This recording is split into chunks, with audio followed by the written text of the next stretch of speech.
Having played many great games and classics over the years, if I had said that I was a true gamer, I would be completely delusional to say that being a true gamer would entail a holy grail of games, drenched in COD clones, Fortnite gimmicks, and Rocket League highlights.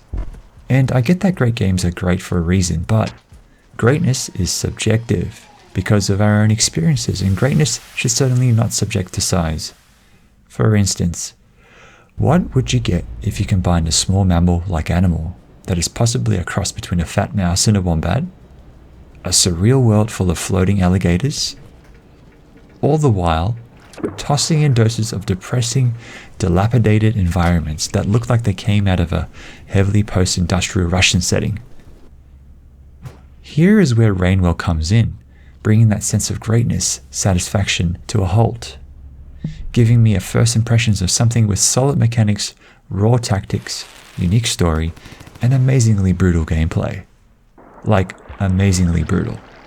The learning curve for the first few hours isn't so much steep as it is a long draw, as you find yourself yearning for instructions and some sort of goal.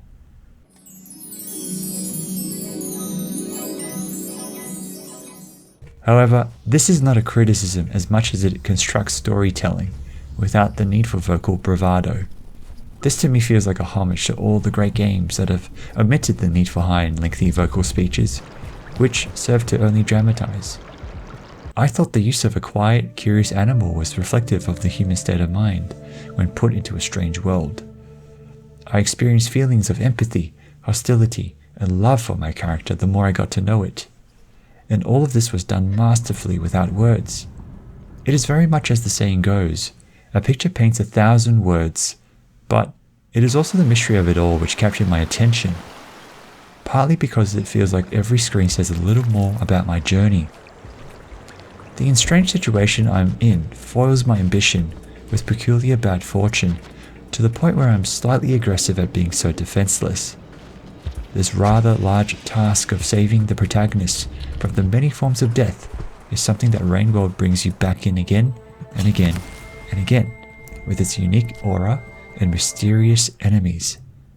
With each session I've had with the game so far, there have only been more questions than answers.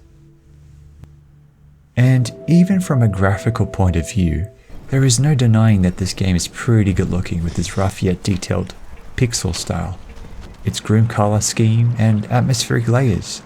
Yes, it might be strange for the first few hours, but it does return to that old school platformer games of the 90s that felt like they were made to subliminally critique society and its shortcomings.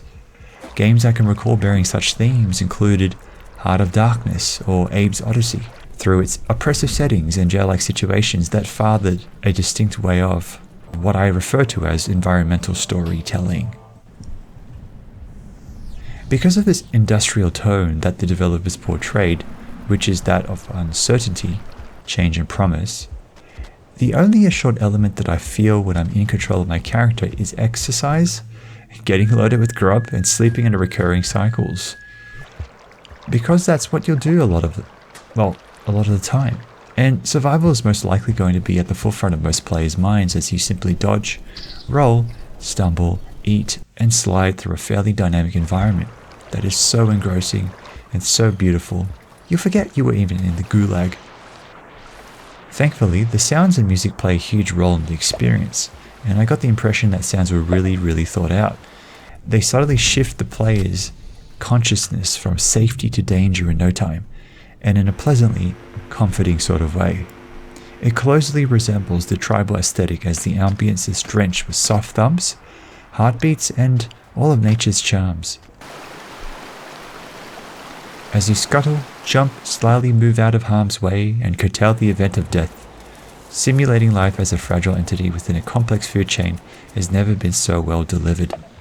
It is survival, mixed in with good doses of thriller aspects, exploration, action, drama, and mystery. And all these mentioned genres really do come out of hiding within the first couple of hours. As long as you are open to the wildlife ambience and the survival of the fittest mentality, all these stylistic influences come together incredibly well with intelligent use of environmental cues, immersive ambience, and unbridled curiosity, with movement in a rather harsh but intricately designed world. I for one look most forward to finding out whether I have the wits and tenacity to keep my little wombat going, and I genuinely can't wait as I continue to dodge, roll, spear, and slide into tunnels of the future.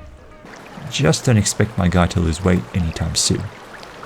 Thanks for watching, and please subscribe to see more content like this. Don't forget to like and comment so that I know what to put out in the future videos.